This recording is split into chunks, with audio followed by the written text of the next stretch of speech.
The dust swirled across the parched streets of Opal, Colorado Territory. 1871. As Fiona Cole stood frozen at her father's graveside, the handwritten eulogy clutched in her trembling fingers. The world expected her to speak, to honor the man who'd raised her alone since she was 8 years old, but grief had stolen her voice like a thief in the night. The mourners waited in uncomfortable silence, their sympathetic gazes burning into her as she tried and failed to form the words that would bid her father farewell. Roy Finch watched from beneath the brim of his worn Stetson, his heart aching for the young woman he'd admired from afar since arriving in Opal 3 months prior. Without conscious thought, his boots carried him forward through the crowd, his calloused hand extending toward the paper she clutched like a lifeline.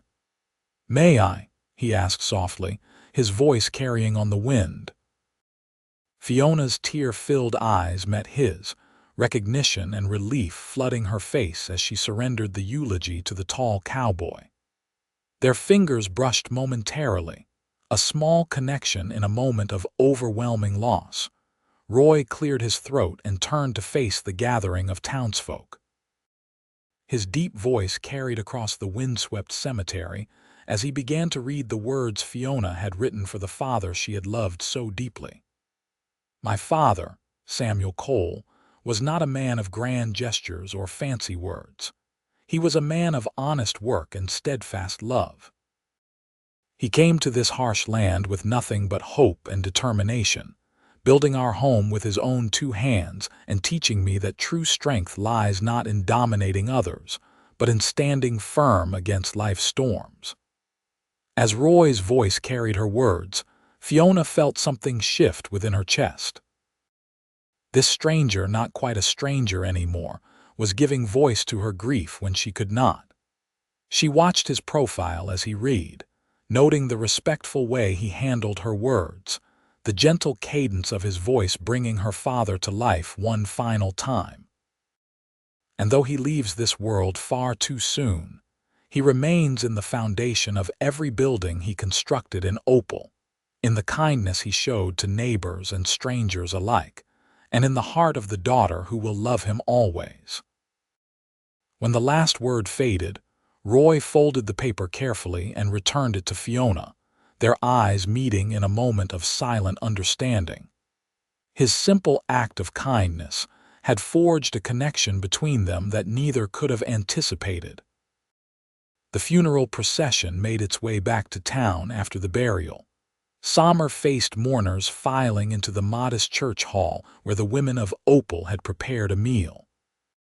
Fiona found herself seated at a table, accepting condolences from people who had known her father, when a cup of steaming coffee appeared before her.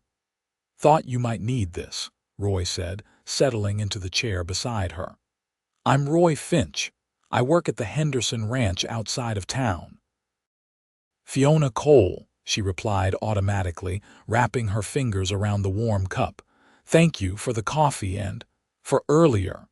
"No need for thanks," he said. "I lost my mother 2 years back, couldn't string 2 words together at her service." Fiona studied him properly for the first time. He wasn't the most handsome man she'd ever seen, but there was something compelling in his face's honest blue eyes, strong jawline partially hidden beneath a neatly trimmed beard, and a quiet confidence that didn't demand attention. "Are you new to Opal?" she asked, grateful for conversation that didn't center on her loss. "Arrived in March. Been working cattle most of my life, but never stayed in one place too long." Roy paused, his thumb tracing the edge of his own coffee cup. "Your father hired me to repair the roof of your mercantile when I first came through, spoke highly of you." Fiona smiled faintly at that. He was proud of that store, building it, watching it grow. He had reason to be proud, Roy said. "Of the store and of you." The afternoon wore on, and Fiona found herself drawing strength from Roy's steady presence beside her. He didn't offer empty platitudes or press her to talk, just sat quietly, occasionally fielding well-intentioned but overwhelming visitors when she needed a moment's respite. As the crowd thinned, Fiona's closest friend, Martha Jenkins, approached. "Fiona, dear, you look exhausted. Let me walk you home." "I'm fine, Martha, truly." "Nonsense. You need rest." Martha glanced at Roy with thinly veiled suspicion. "Thank you for your assistance, Mr. Finch, but I'll see to Fiona now." Roy nodded respectfully, rising from his chair. "Of course, madam." Before leaving, he turned to Fiona. "Miss Cole, if you need anything at all, I'm staying at Mrs. Peterson's boarding house when I'm not at the Henderson place."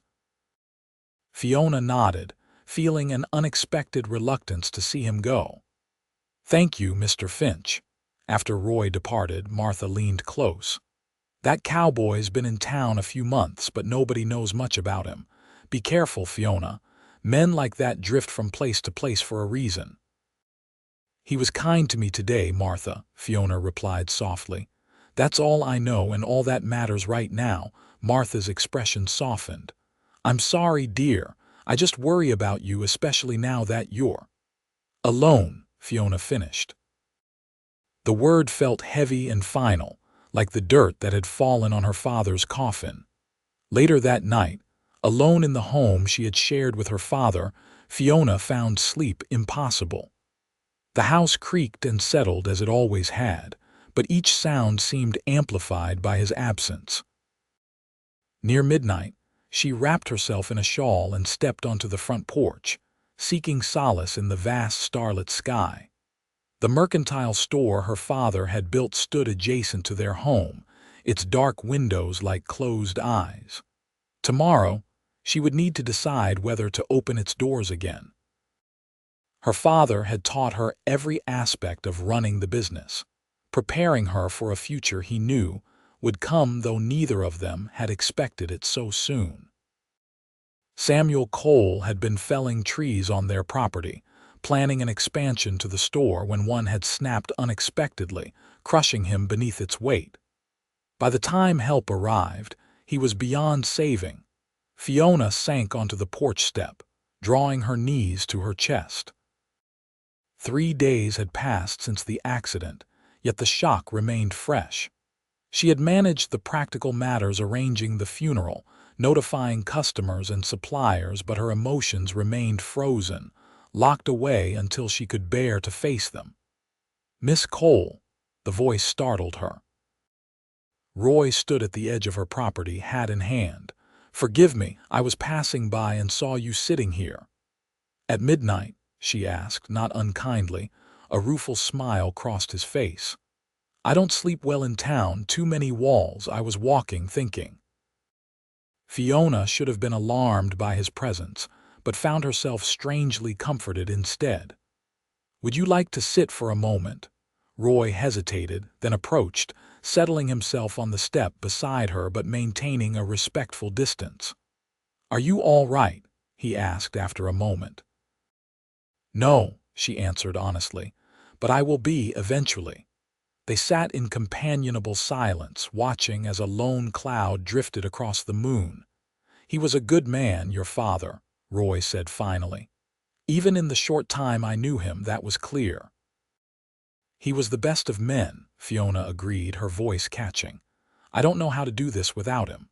"Do what?" She gestured toward the mercantile. "Any of it. Live, run the store, face tomorrow." Roy nodded slowly. "One step at a time is all any of us can do." "Is that what you did?" "After your mother tried to," he admitted. "Made some missteps along the way. Learned that grief doesn't follow any map you can draw." A chill breeze swept down from the mountains, and Fiona pulled her shawl tighter. Roy noticed, rising to his feet. "I should let you get some rest." Fiona stood as well, suddenly reluctant for this moment of peace to end. "Thank you again, Mr. Finch, for understanding." "Roy," he corrected gently. "And understanding comes easier when you've walked a similar path." As he turned to leave, Fiona called after him. "The store opens at 8 tomorrow morning. If you'd like coffee that doesn't taste like Mrs. Peterson's burnt offerings." A genuine smile transformed his face. "I'd like that very much, Miss Cole." "Fiona," she replied. "After today, I think we can dispense with formalities." He nodded, settling his hat back on his head. "Good night, then, Fiona. Sleep well if you can." She watched him walk away, his tall figure gradually swallowed by the darkness. For the first time since her father's accident, Fiona felt the faintest flicker of something other than despair, a small warmth in the hollow of her chest that might, someday, grow into hope. Morning arrived with golden light streaming through Fiona's bedroom window. She had managed a few hours of fitful sleep, dreams of her father interspersed with fragments of Roy's voice reading her eulogy. Rising, she washed and dressed, choosing a simple dark blue dress, no longer the deep black of immediate mourning but still respectful of her grief.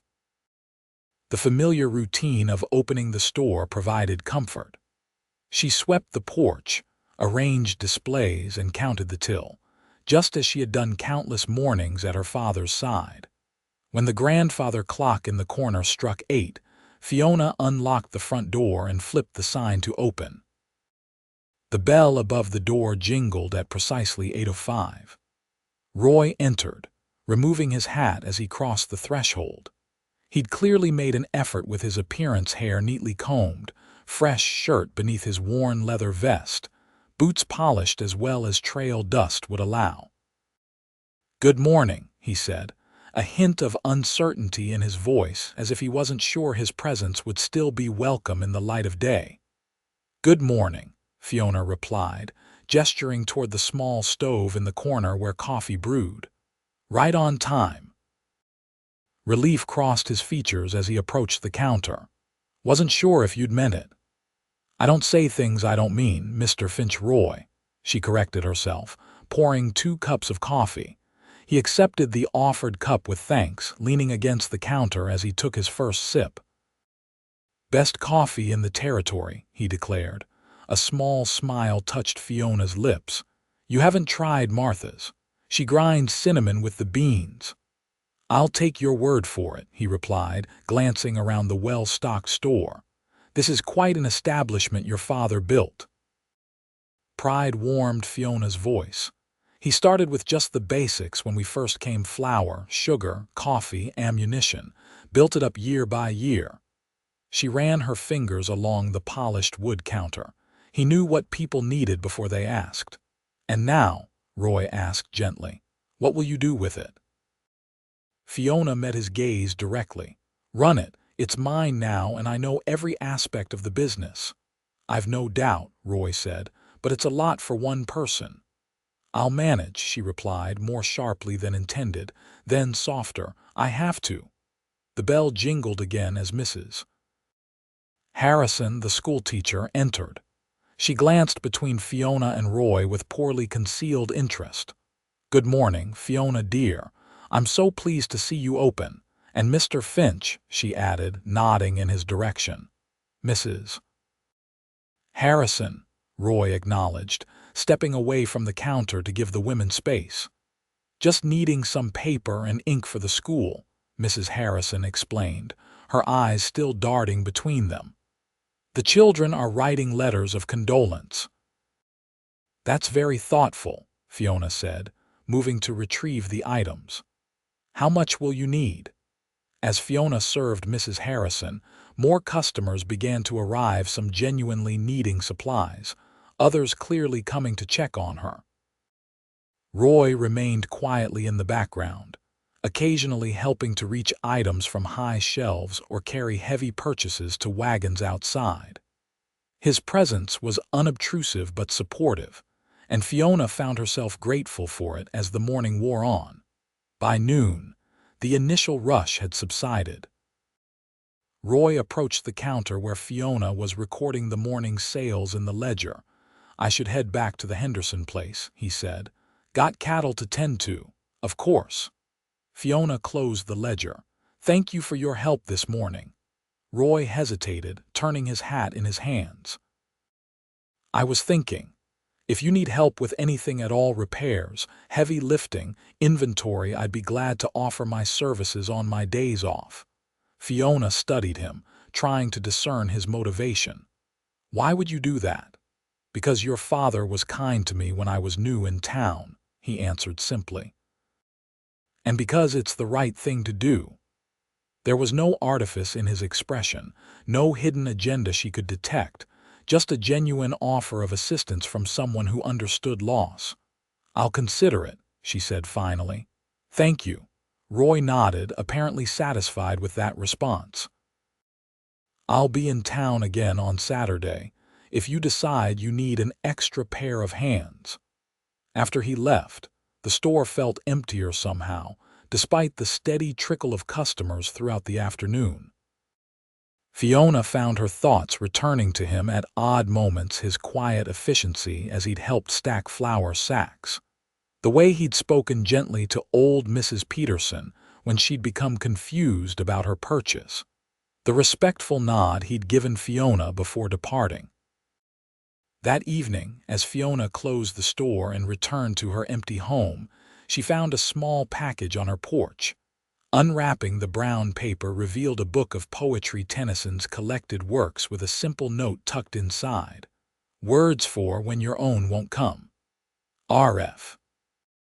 She traced her fingers over the embossed cover, deeply touched by the thoughtfulness of the gift. Roy Finch was proving to be a man of unexpected depths. The rest of the week passed in a blur of routine and grief. Fiona maintained the store's regular hours, finding solace in work and the familiar faces of customers. Nights remained difficult, the emptiness of the house a constant reminder of her loss. She often found herself reading Tennyson by lamplight until exhaustion finally claimed her. Saturday arrived with the promise of spring warmth, though the morning still held a mountain chill. Fiona had just finished arranging a new shipment of fabrics when the bell announced Roy's arrival. He looked trail-worn but freshly washed, his damp hair suggesting a recent visit to the barber shop. "Morning," he greeted, his eyes taking in the half-unpacked crates behind the counter. "Looks like that extra pair of hands might be useful after all." Fiona found herself smiling despite her fatigue. "If you're offering, I won't refuse." "There's a shipment from Denver that arrived yesterday, heavier than I expected." They worked side by side through the morning, Roy hauling crates and Fiona directing their contents to appropriate shelves and display areas. Their conversation flowed easily, Roy sharing stories of life on the Henderson ranch, Fiona recounting tales of peculiar customer requests. By noon, they had accomplished what would have taken Fiona 2 days alone. "I can't thank you enough," Fiona said as they paused for coffee. "You've saved me hours of work." "Happy to help," Roy replied, rolling down his sleeves. "Though I should probably let you get back to your customers." The store had grown busy with the Saturday shopping crowd, many of whom were watching the pair with poorly disguised interest. Opal thrived on gossip, and the sight of the young widow working alongside the mysterious cowboy was providing ample fodder. "Would you?" Fiona began, then hesitated, aware of Mrs. Taylor's attentive ears at the nearby fabric table. "Would you care to join me for supper tonight? As thanks for your assistance." If Roy noticed the increased rustling from Mrs. Taylor's direction, he gave no indication. "I'd be honored," he said simply. They agreed upon 7 o'clock, and Roy departed with a tip of his hat, leaving Fiona to weather knowing looks from her customers for the remainder of the day.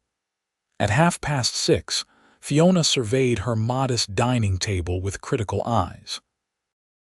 The simple meal she had prepared, venison stew, biscuits, and apple pie, seemed inadequate thanks for Roy's help. Yet extravagance would have been inappropriate given her mourning.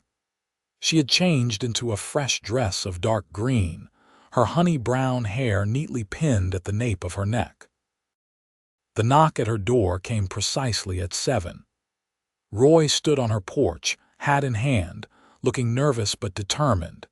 He had clearly made an effort with his appearance, his best shirt pressed, boots polished, and hair neatly combed. Most surprising was the small bouquet of wildflowers in his free hand. "Evening, Fiona," he said. "Hope these are all right. Picked them along the creek." "They're lovely," she replied, genuinely touched as she accepted the flowers. "Please come in." Roy stepped inside, his tall frame making the modest home seem smaller. He glanced around with interest but without judgment, taking in the simple furnishings and personal touches that made the house a home. A photograph of Fiona and her father stood on the mantel, taken several years earlier when she was still in her teens. "You favor him," Roy commented, gesturing toward the photograph. "Around the eyes." Fiona smiled softly, placing the wildflowers in a small vase. "He always said I had my mother's look but his stubborn nature." "I can believe that," Roy replied with a gentle smile. "About the stubbornness, that is." They settled at the table, the initial awkwardness giving way to comfortable conversation as the meal progressed. Roy complimented her cooking sincerely, and Fiona found herself enjoying his company more than she had anticipated. "How did you come to be in Colorado?" she asked as they lingered over apple pie. "You mentioned working cattle most of your life." Roy's expression grew thoughtful. "Started as a boy in Texas. My father ran cattle on a small spread near San Antonio. Learned the trade from him." He paused, taking a sip of coffee. "After he passed, my mother and I kept it going for a while, but drought and hard times took their toll. Lost the land eventually." "I'm sorry," Fiona said softly. He shrugged, though the movement couldn't disguise the old pain in his eyes. "Worked as a ranch hand after that. Moved around Texas, New Mexico, Arizona. After my mother died, I drifted even more. Nowhere felt like home anymore. And now, does Opal feel like somewhere you might stay?" Roy met her gaze steadily. "More so than anywhere has in a long while." The simple honesty of his answer touched her. "I've never lived anywhere but here," she admitted. "Father brought me to Opal when I was 8 after my mother died of fever back east. We came west for a fresh start. And found one," Roy observed. "He built something lasting here." "Yes," Fiona agreed, "though I never imagined continuing it without him." Roy reached across the table, his hand stopping just short of hers. "He prepared you well, Fiona. Anyone can see that." The evening stretched on, their conversation flowing from personal histories to books they'd read, places they'd seen or hoped to visit, and the small happenings of Opal. When the mantel clock struck 10, Roy reluctantly rose to take his leave. "Thank you for supper," he said as they stood at her door. "Best meal I've had in longer than I can remember." "Thank you for today," she replied, "for all your help." He settled his hat on his head, hesitating before asking, "Would it be too forward to call on you again? Perhaps next Saturday?" Fiona knew she should consider propriety. She was barely a week into her mourning period, and the town already buzzed with speculation about them. Yet the prospect of seeing Roy again lightened the constant weight of grief she carried. "Not too forward at all," she answered. "I'd like that." The smile that spread across his face was worth whatever gossip might follow. "Until then," he said, touching the brim of his hat before stepping into the night. Fiona watched him go, aware that something significant had shifted between them. What had begun as kindness in a moment of grief was blossoming into something neither of them had anticipated. The weeks that followed established a pattern.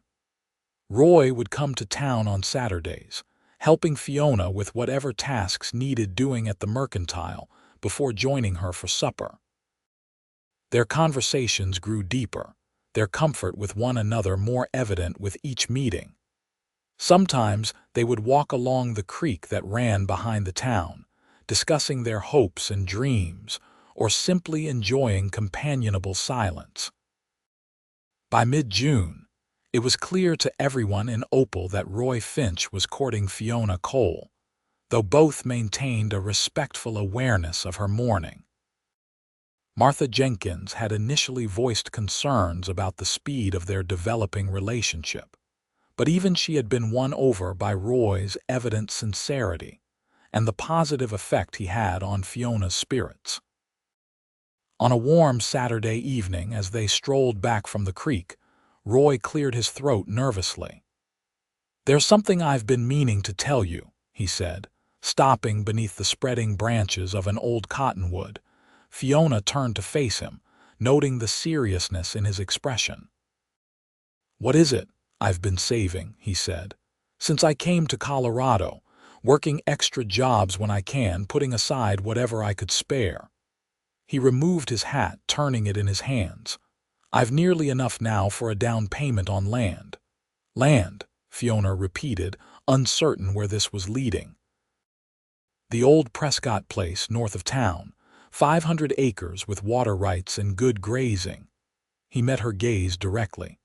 "I want to start my own ranch, Fiona, put down roots." Understanding dawned, and with it, a flutter of anticipation in her chest.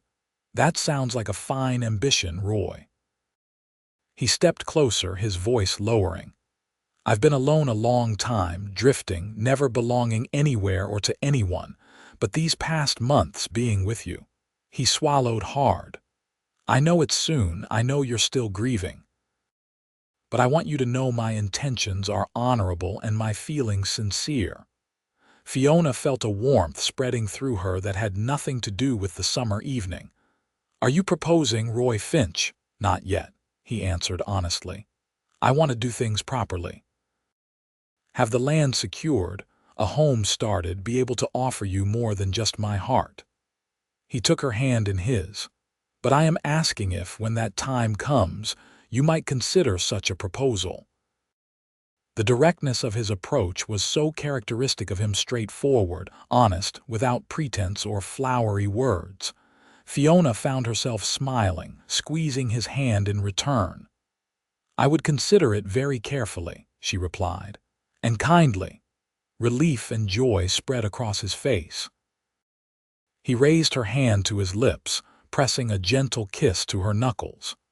"That's all I ask for now."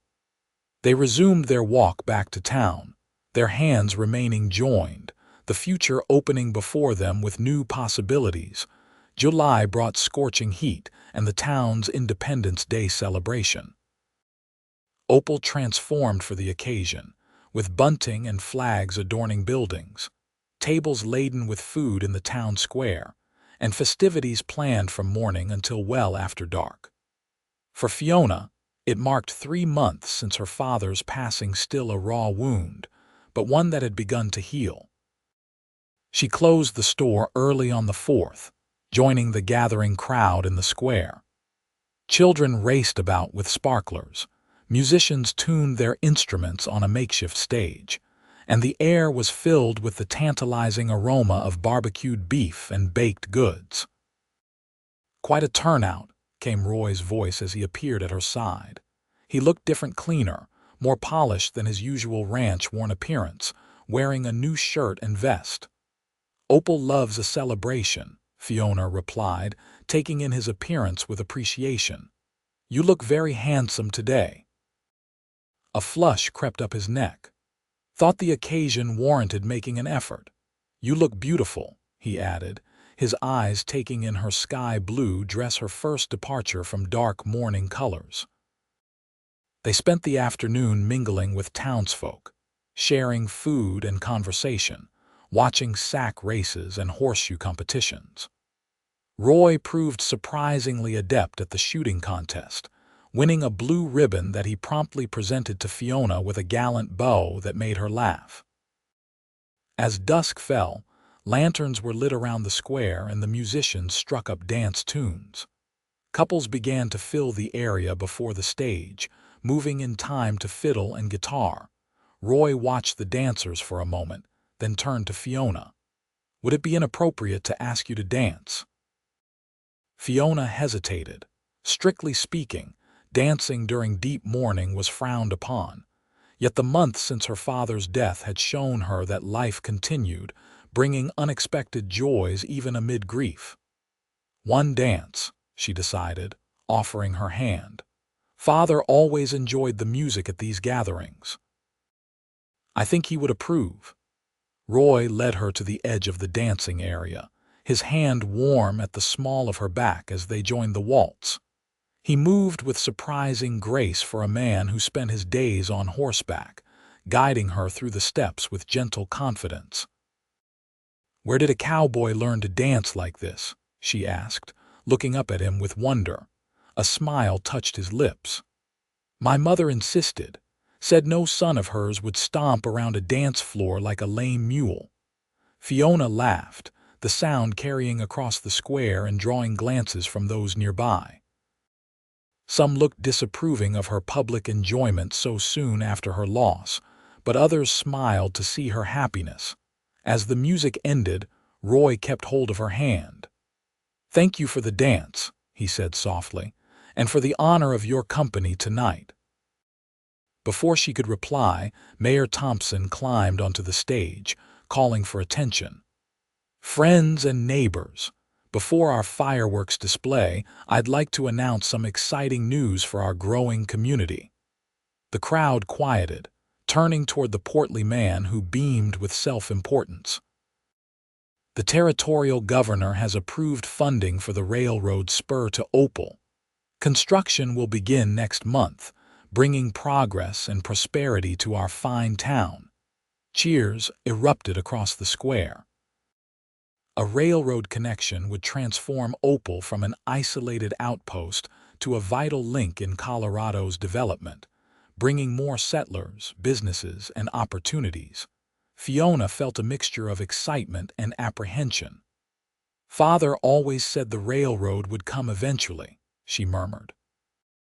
"He wanted to expand the mercantile when it did." "It's a chance for growth," Roy agreed, his expression thoughtful as they moved away from the crowd. "Though change isn't always easy." They found a quiet spot on a bench beneath an elm tree, watching as the first fireworks exploded overhead, painting the night sky in bursts of red and gold. "I received word yesterday," Roy said during a lull in the display. "Mr. Prescott has accepted my offer on the land." Fiona turned to him, her eyes reflecting the sparkling lights above. "Roy, that's wonderful news," he nodded, his expression a mixture of pride and nervousness. "I sign the papers next week. It's just land for now, some fencing, a small cabin that needs work, but it's a start." "A good start," Fiona affirmed, reaching for his hand. "You should be proud." His fingers intertwined with hers as another volley of fireworks illuminated their faces. "I am, but mostly I'm grateful." He lifted their joined hands. "For this. For you." In the colored light of the fireworks, with music and laughter surrounding them, Fiona recognized the feeling that had been growing within her for months. It wasn't a betrayal of her father's memory to love again. It was a continuation of the life he had wanted for her. "I care for you deeply, Roy," she said, her voice steady despite the fluttering of her heart. "More than I thought possible when we first met." His face softened and he leaned closer, his free hand gently touching her cheek. "May I kiss you, Fiona Cole?" Her answer was to close the distance between them, her lips meeting his in a tender first kiss as fireworks burst overhead. It was brief but filled with promise, a perfect beginning. As summer yielded to autumn, Fiona and Roy's courtship continued, their bond deepening with each passing week. The railroad construction began as promised, bringing an influx of workers and activity to Opal. Fiona's mercantile flourished with the increased business, often requiring her to hire local girls as assistants during busy periods. Roy divided his time between working at the Henderson Ranch and developing his own land. The cabin was gradually transformed into a modest but comfortable home, with Fiona offering suggestions for improvements whenever she visited. Together, They planned spaces for a proper kitchen, a parlor with bookshelves for their combined collections, and bedrooms for the family they hoped to have someday. On a crisp October morning, as crimson and gold leaves drifted from the trees lining Opal's main street, Roy arrived at the Mercantile earlier than his usual Saturday visit. Fiona was helping Mrs. Jenkins select fabric for new curtains when the bell announced his entrance. "Roy," she greeted with surprise, noting his formal attire and unusually serious expression. "I wasn't expecting you until afternoon. Forgive the interruption," he said, nodding respectfully to Mrs. Jenkins. "I was hoping I might speak with you privately, Fiona." Mrs. Jenkins raised an eyebrow, a knowing smile playing at her lips. "Don't mind me. I'll just be examining these calicos a while longer." Fiona led Roy to the small office at the back of the store, closing the door partway for privacy while remaining visible to customers. "Is everything all right?" she asked, concerned by his nervous demeanor. "Everything is perfect," he assured her, removing his hat. "Or it could be if—" He took a deep breath, reaching into his pocket. "Fiona, these past months have been the happiest of my life. I came to Opal looking for work, not expecting to find a home or—" He swallowed hard. "Or the love I've found with you." Her heart began to race as Roy dropped to one knee before her, producing a small velvet box. "I promised I wouldn't ask until I could offer you more than just my heart," he continued. "The land is mine now, the house nearly ready, and I've started a small herd. It's modest compared to what you deserve, but it's a foundation we can build upon together."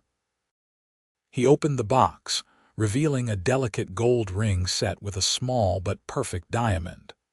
"Fiona Cole, would you do me the incredible honor of becoming my wife?"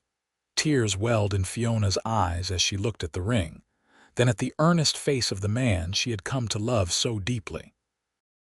"Yes," she whispered, then more firmly, "Yes, Roy Finch, I would be proud to be your wife."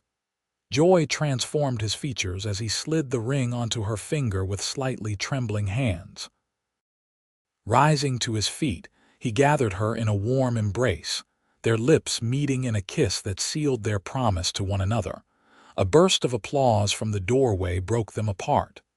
Mrs. Jenkins stood there, beaming, with several other customers gathered behind her. "About time," declared old Mr. Peterson, his weathered face creased in a rare smile. "Whole town's been waiting for this announcement." Word of their engagement spread through Opal like wildfire. By supper time, well-wishers had been stopping by the Mercantile all day, offering congratulations and, in the case of the town's matrons, unsolicited advice on wedding preparations. That evening, as they sat together on Fiona's porch swing, planning their future, Roy broached a subject they had yet to discuss in detail. "I've been thinking about the Mercantile," he said carefully. "It's important to you and to the town. I wouldn't want you to give it up entirely." Fiona leaned her head against his shoulder, considering. "I've been thinking about it too. The ranch is 7 miles from town, too far to manage the store daily. What if we found someone to run it day to day?" Roy suggested. "You could oversee the accounts, make decisions about stock, perhaps work there a day or two each week." "Martha's daughter Sarah has been helping me," Fiona mused. "She has a good head for business. With training, she might manage it well." "And the railroad's coming," Roy added. "The town will grow. The Mercantile should grow with it." Fiona turned to look at him, touched by his understanding of how important her father's legacy was to her. "We could build a proper home on the ranch land," she said, "but keep this house for when we need to stay in town." Roy smiled, kissing her forehead. "A foot in both worlds. I like that idea." As they discussed their plans, the future taking shape between them, Fiona felt her father's absence keenly yet hopefully. He would have approved of Roy. She was certain a man of integrity who respected her independence while offering his steadfast support. The weeks leading up to their wedding were a whirlwind of preparations. They had chosen a date in early December, wanting to be married before the worst of winter weather made travel difficult for those coming from outlying ranches. The church in Opal had never looked more beautiful than on their wedding day, decorated with evergreen boughs, red berries, and white candles. Snow had fallen the night before, transforming the town into a winter wonderland that glittered in the morning sunlight. Fiona stood in the small anteroom of the church, Martha helping with final adjustments to her gown, ivory satin with delicate lace at the collar and cuffs, simple yet elegant. A crown of small white flowers and evergreen sat atop her honey-brown hair, which fell in loose waves down her back. "Your father would be so proud," Martha said, her eyes misty as she stepped back to admire Fiona. "You look absolutely radiant, my dear." "I wish he could be here," Fiona replied softly, touching the locket at her throat that contained a small portrait of her parents. "He is in his way," Martha assured her. "In your strength, your kindness, your determination to live fully despite loss." The church bell tolled 11, signaling it was time. Fiona took a deep breath, gathering her bouquet of winter flowers and evergreen. Mr. Henderson, Roy's employer and friend, had offered to escort her down the aisle in her father's absence. He waited now outside the anteroom, distinguished in his Sunday best. "Ready, Miss Cole?" he asked with a warm smile. "That young man of yours is about to wear a trench in the church floor with his pacing." Fiona laughed, taking his offered arm. "Ready, Mr. Henderson, more than ready." The church doors opened, and Fiona felt a momentary flutter of nerves that vanished the instant she saw Roy waiting at the altar. His face, as he turned and saw her, reflected such love and wonder that tears pricked at her eyes. She had never felt more certain of any decision in her life than her choice to marry this man. The ceremony was simple but heartfelt, their vows spoken clearly for all to hear, promises made with full understanding of their weight. When the minister pronounced them husband and wife, Roy's kiss was gentle yet filled with promise, and the church erupted in cheers and applause. The celebration afterward, held in the town hall, lasted well into the evening. There was dancing, feasting, speeches, and more than a few happy tears as the community celebrated not just a wedding, but the healing and new beginning it represented for the young woman they had watched grieve so deeply.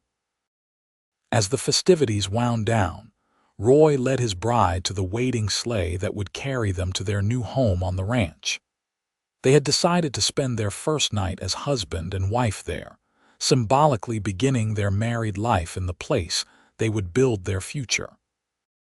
Wrapped in thick blankets against the cold, they bid farewell to their friends and set off, the sleigh bells jingling merrily in the crisp night air.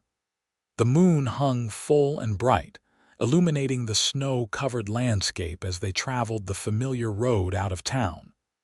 "Happy, Mrs. Finch?" Roy asked, his arms secure around her shoulders. "Completely, Mr. Finch," she replied, nestling closer to him. "Though I admit it still sounds strange to hear." "We have a lifetime for it to become familiar," he promised, pressing a kiss to her temple. The ranch house came into view. Lamplight glowing in the windows, Martha and Sarah had gone ahead earlier to light fires and prepare the home for their arrival.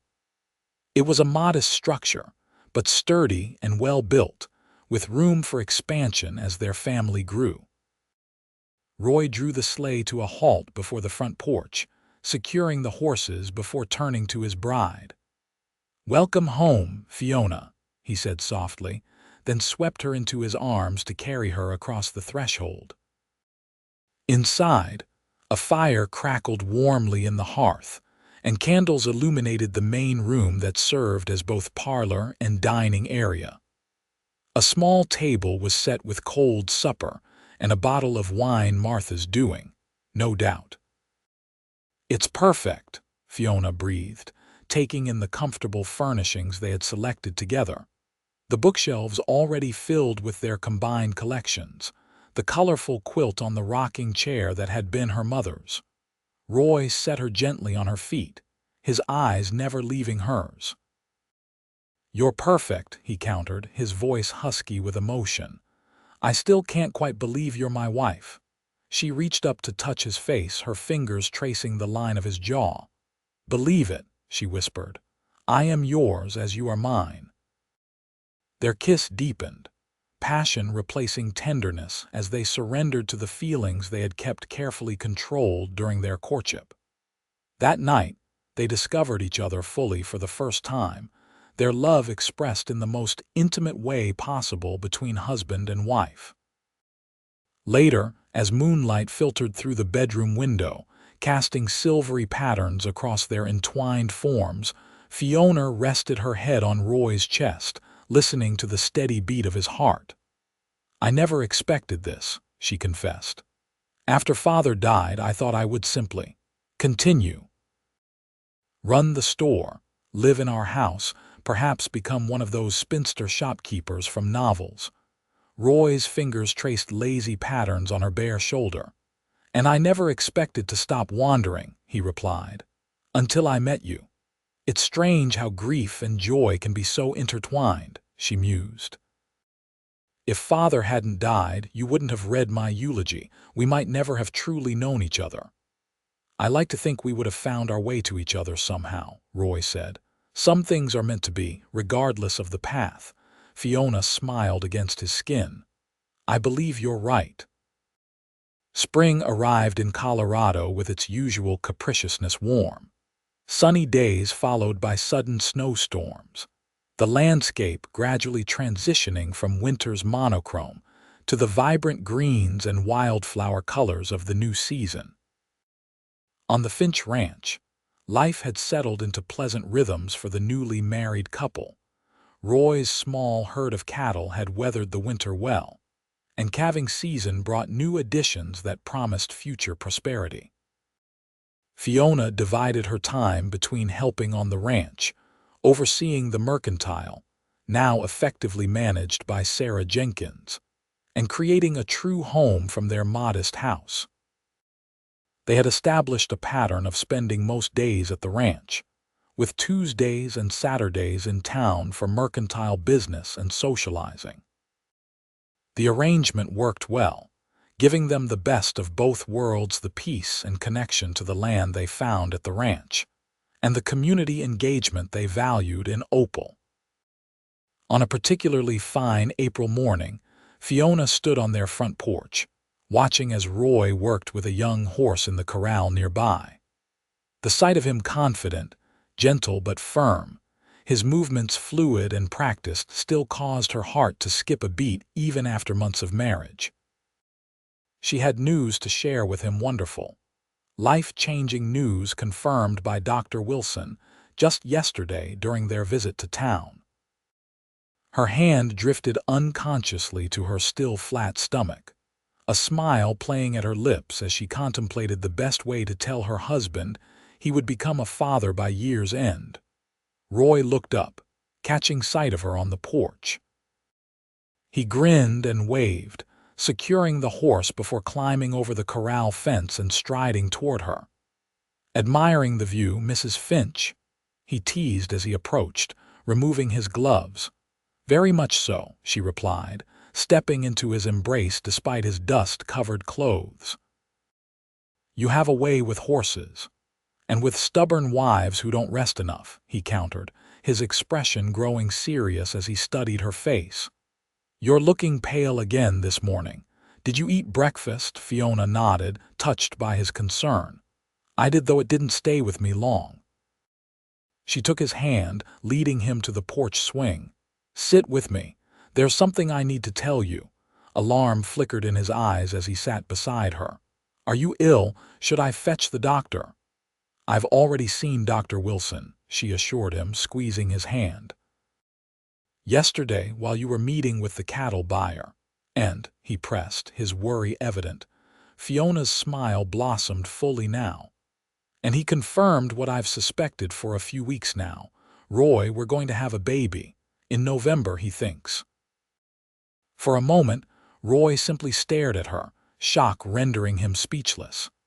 Then joy transformed his features, and he gathered her into his arms with a whoop of delight that startled the chickens in the nearby yard. "A baby!" he exclaimed, pulling back to look at her with wonder. "Our baby!" "Are you certain?" She laughed at his exuberance. "Quite certain. Dr. Wilson was very thorough in his examination." Roy's hand moved to rest gently on her abdomen, his expression one of awe. "A little person growing right here," he marveled. "Part you, part me." "Hopefully more of your patience and less of my stubbornness," Fiona teased. He kissed her then, tenderly, reverently, before resting his forehead against hers. "I love you so much, Fiona Finch. You've made me the happiest man in Colorado Territory." The news of their impending parenthood was celebrated throughout Opal. Martha Jenkins immediately began knitting baby clothes. Mrs. Peterson offered her grandmother's cradle that had rocked 5 generations of her family. And even gruff, Mr. Henderson appeared at their door with a handcrafted rocking horse, claiming it was never too early to start a proper ranching education. As Fiona's body changed with the growing life within, Roy became increasingly protective, insisting she reduce her time at the mercantile and hiring a local girl, Emma, to help with household chores. Fiona protested that she wasn't an invalid, but secretly appreciated his care, especially as summer heat made her increasingly uncomfortable. By August, with her pregnancy clearly visible, Fiona found herself enjoying the quieter pace of life. She spent pleasant hours in the shade of their porch, reading or sewing baby clothes, while Roy expanded their house, adding a nursery adjacent to their bedroom and beginning work on a second bedroom for future children. "You're very confident we'll need more room," Fiona observed one evening as they sat together on the porch, watching the sunset paint the western sky in brilliant oranges and pinks. Roy grinned, his hand resting protectively on her rounded belly. "Just planning ahead. The Finch family has a tradition of large families. My father was one of 6, and I'd have had siblings if circumstances had been different."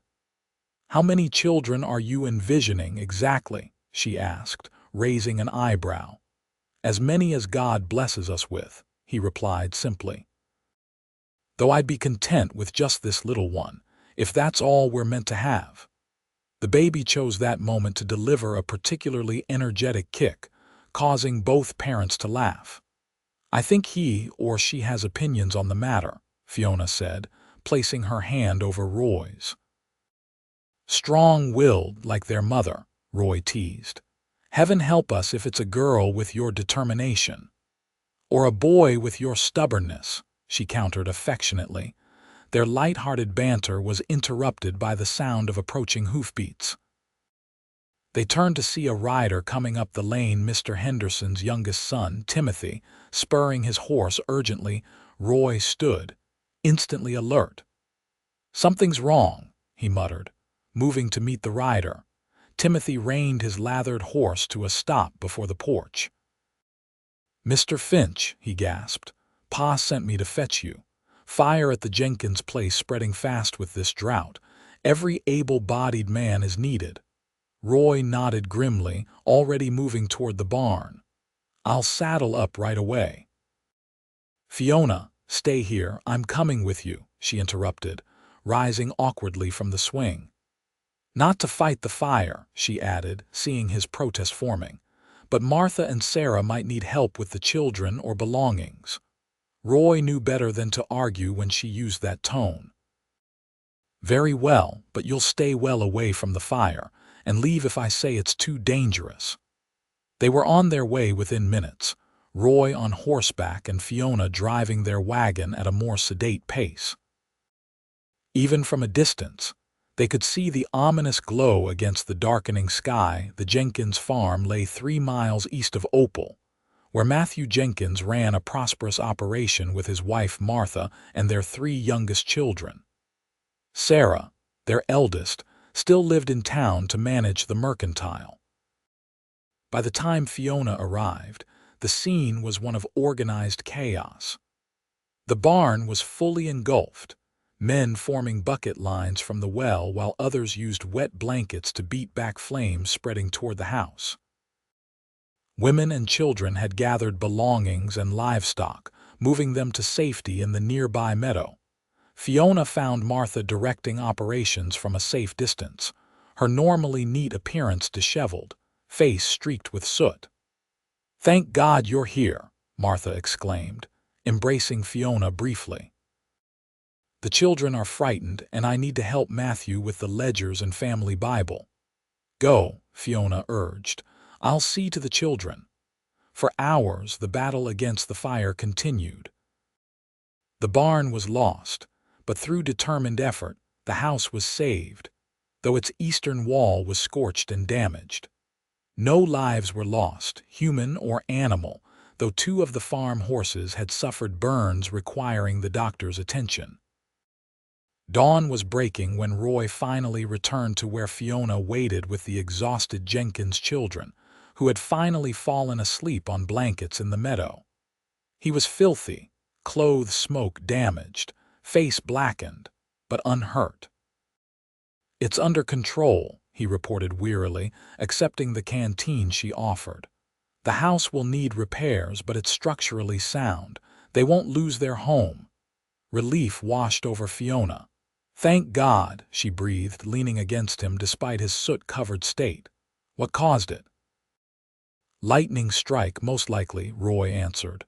"There was that storm to the north yesterday." He eyed her with concern. "You should be resting, not sitting up all night." "I'm fine," she assured him. "The baby and I are both fine." They stayed until mid-morning, helping the Jenkins family begin the process of cleaning up and assessing damage. The community response was immediate and generous offers of shelter, loans of equipment, promises of labor for rebuilding.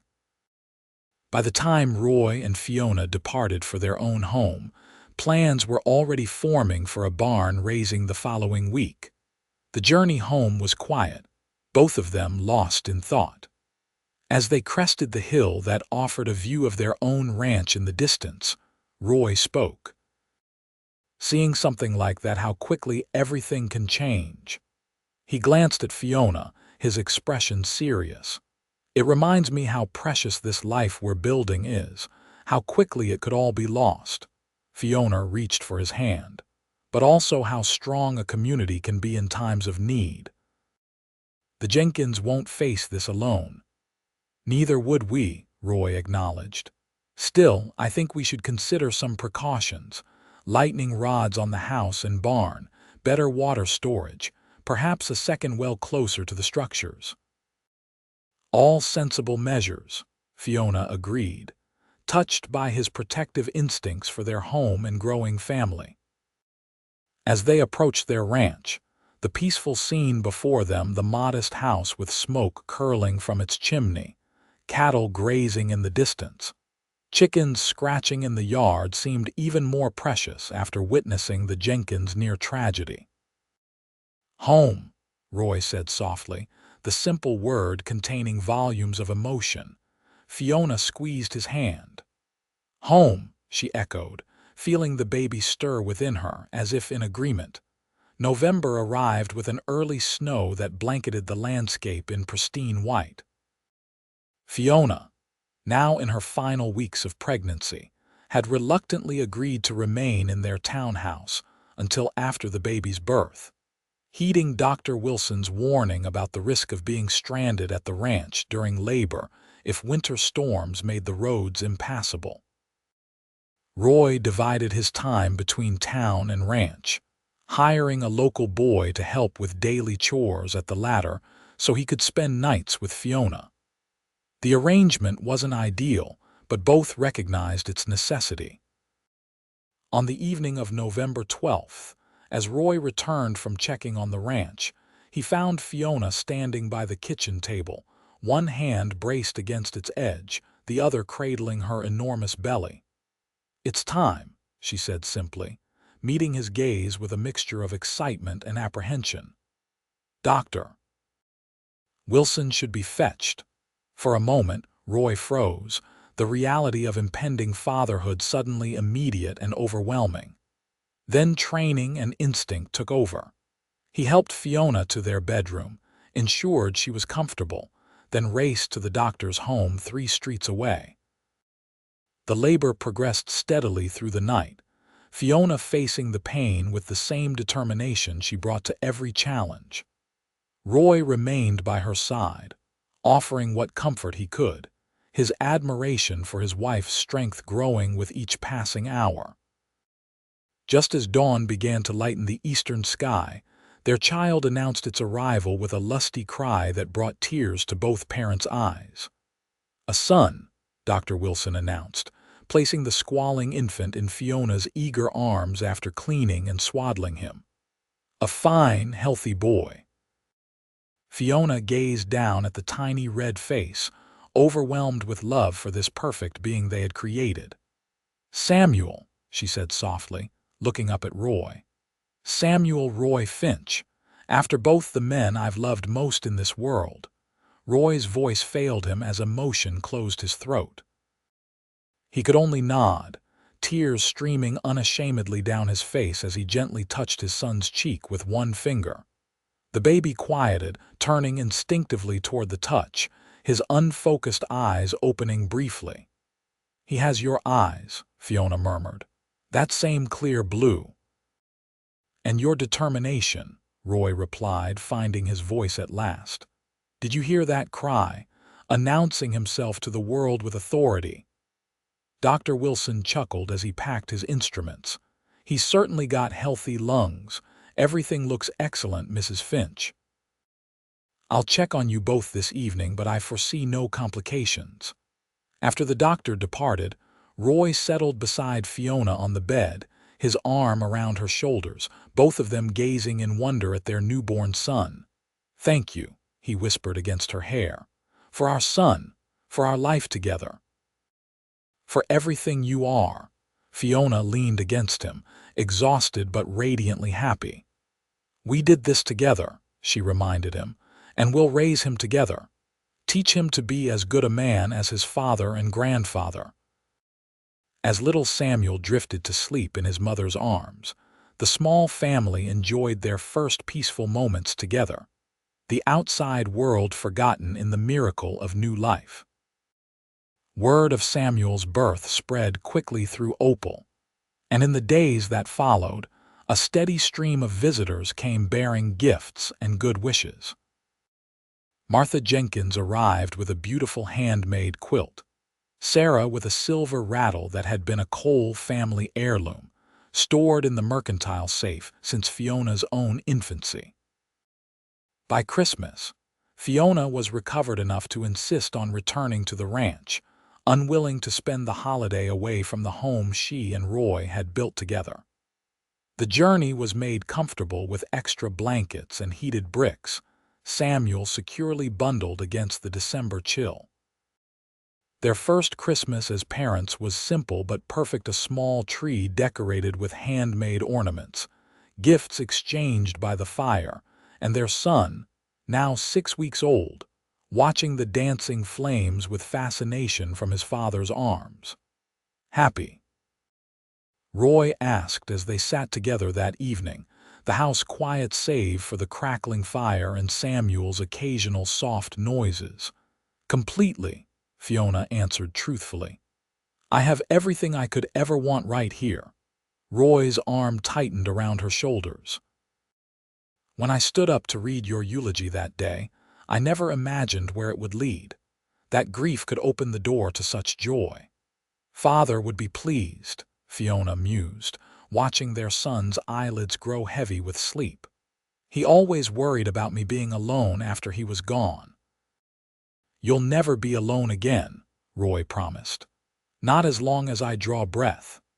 As Samuel drifted to sleep in his father's protective embrace, Fiona reflected on the journey that had brought them to this moment.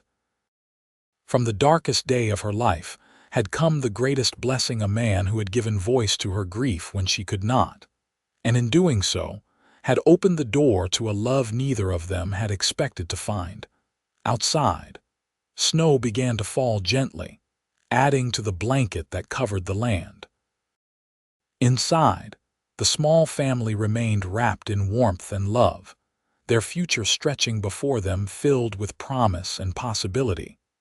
5 years later, the mercantile bustled with activity as Opal's citizens prepared for the annual Founders' Day celebration. Fiona moved efficiently between customers, her practiced eye noting inventory that needed restocking while she wrapped purchases and made change. At the counter, 4-year-old Samuel sat on a stool, his tongue caught between his teeth in concentration as he carefully counted penny nails into small paper bags, his first real job at the store, which he approached with solemn importance. "Very good, Sam," Fiona praised, pausing to check his work.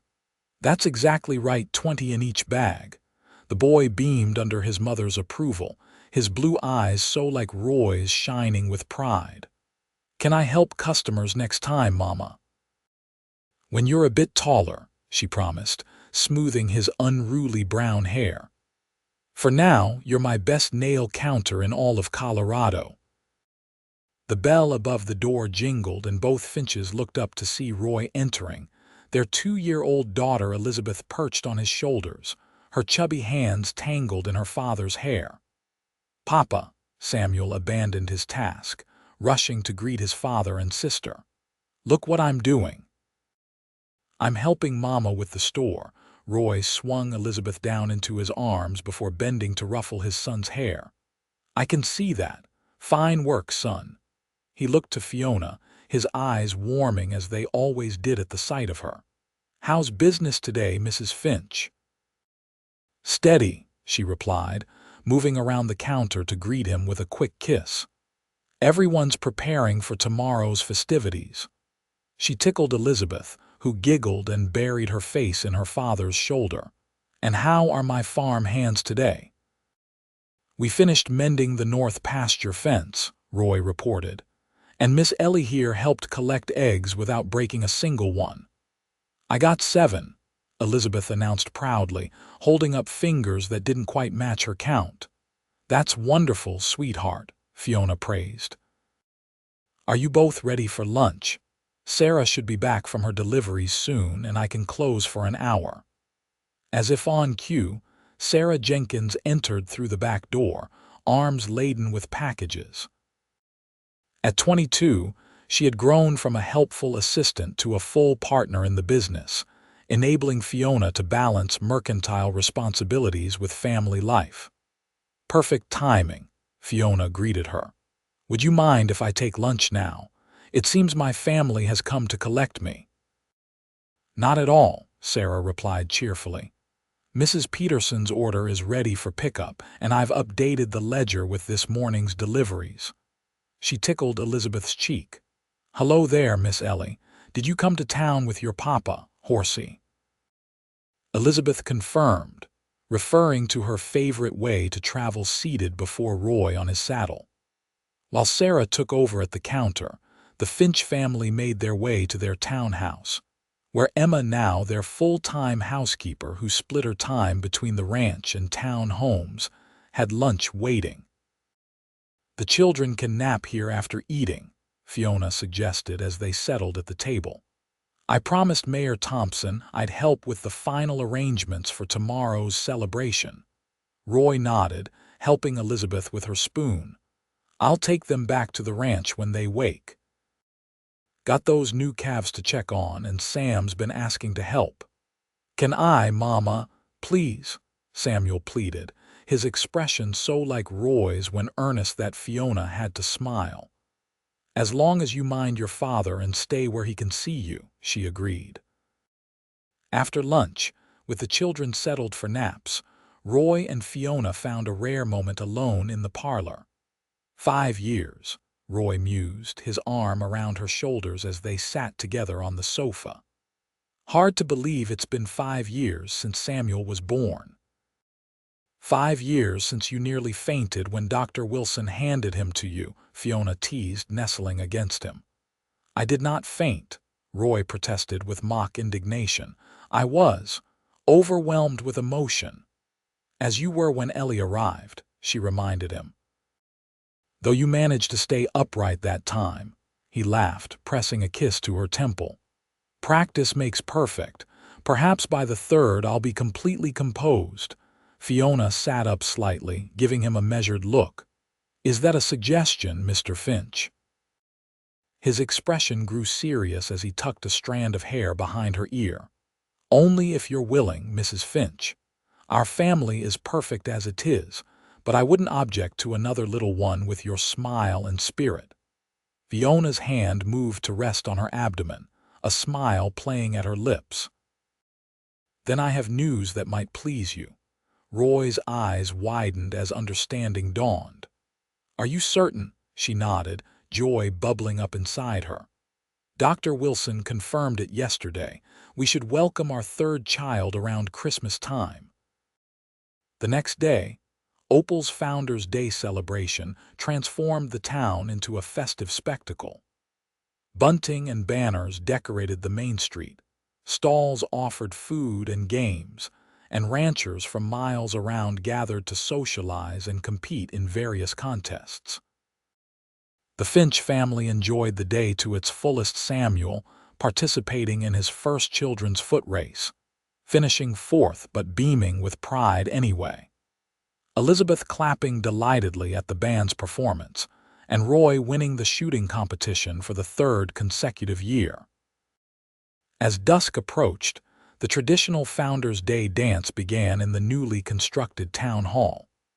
Fiona, resplendent in a new blue dress, watched from the sidelines as Roy swung a giggling Elizabeth in a playful waltz, the child's feet balanced on his boots. They adore him, Martha Jenkins commented, settling beside Fiona with a glass of lemonade. As does everyone in Opal. Hard to believe he was once just a mysterious drifter. Fiona smiled, accepting the offered drink. He's built quite a life here, we both have. Your father would be so proud, Martha said softly, of the family you've created, the business you've maintained, the strength you've shown. I still miss him, Fiona admitted. Especially at moments like this, he loved these celebrations. Of course you do, Martha patted her hand. But you've honored him in the best possible way by living fully, loving deeply, and raising his grandchildren to know his values. The music changed to a slower waltz, and Roy appeared before them, Samuel at his side. May I have this dance, Mrs. Finch? Roy asked, extending his hand with a formal bow that made Fiona laugh. I would be delighted, Mr. Finch, she replied, rising to take his hand. As they moved together across the dance floor, Fiona was transported briefly back to their first dance at the Independence Day celebration years earlier. So much had changed since then, yet the connection between them had only deepened with time and shared experiences. Happy? Roy asked softly, echoing the question he had asked so many times over the years. Completely, she answered truthfully, her eyes meeting his. Every day in new ways. Later that night, with their children tucked safely in bed at the townhouse, Roy and Fiona stood together on their porch, gazing up at the stars that glittered like diamonds in the clear Colorado sky. I never thanked you properly, Fiona said suddenly, turning to face her husband. For what? He asked, puzzled. For that day at the funeral, she explained. For stepping forward when I couldn't speak. If you hadn't done that simple, kind thing. Roy pulled her gently into his arms. I couldn't bear to see you hurting, he said simply. It wasn't a calculated action, just necessary. Like breathing.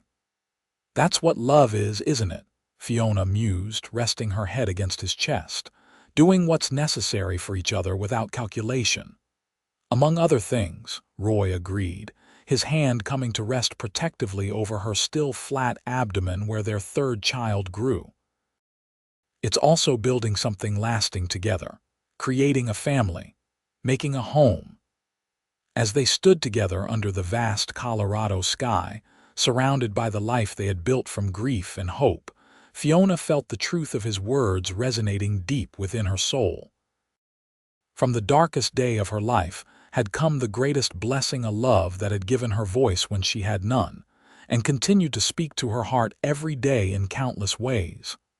"I love you, Roy Finch," she whispered, lifting her face to his. "Today and always."